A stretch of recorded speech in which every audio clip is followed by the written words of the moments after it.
Timothy says, in the last days, listen to this, last days, this is 2 Timothy 2, men will be lovers of their own selves. And there you go. That's a passage on loving yourself. Maybe the only one in the Bible. Men will be lovers of their own selves. Covetous. That means they want something like money or clothes or something someone else has got. Hairdos, facelifts, body treatments. Boasters. They want to brag about what they've got, what they've done. Proud. Blasphemers, disobedient to parents, unthankful, unholy, without natural affection, truce breakers, false accusers, so forth, so forth, so forth.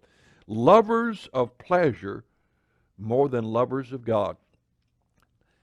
One of the big things about this self-love movement is the bottom line in people's thinking is, I need to be happy. I need fulfillment. No, what you need is to do your duty. What you need to do is accept responsibility. What you need to do is be accountable to those in authority over you, especially to God. What you need to do is do the right thing for the right reason, not for yourself, not about yourself, but about God and other people, without regard to how it makes you feel, without regard to whether it makes you happy or not. You see, if you're a secularist, I understand.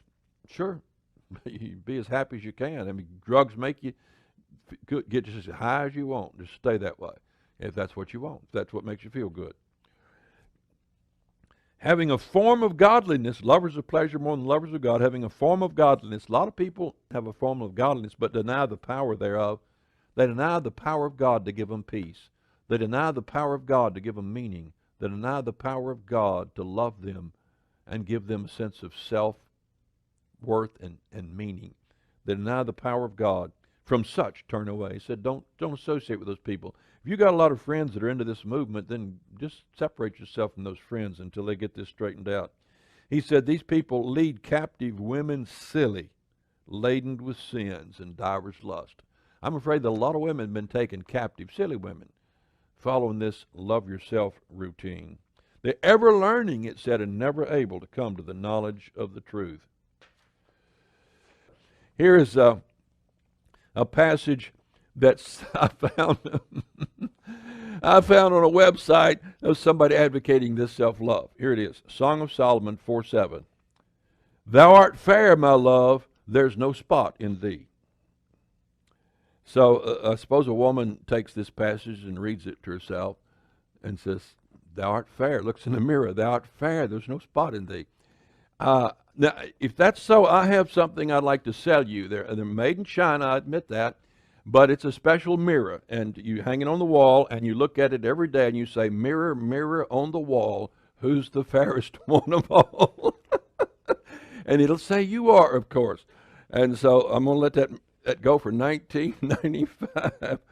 Now, 1 Timothy 4:7 says, but refuse profane and old wise fables, exercise thyself rather unto godliness. Bodily exercise profiteth little, but godliness is profitable unto all things. So, you know, I try not to get fat for my health's sake, and I eat a very careful diet and so forth, try to stay alive, more so the older I get. And I appreciate the fact that it's good to be healthy, but there are people who give themselves over to this completely as a way of loving themselves.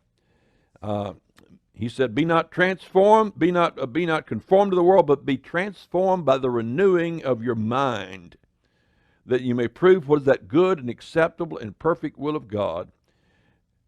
Verse 3, not to think of himself more highly than he ought to think, but to think soberly according as God has dealt to every man the measure of faith. So I'm afraid a lot of people are trying to think more highly of themselves than they ought.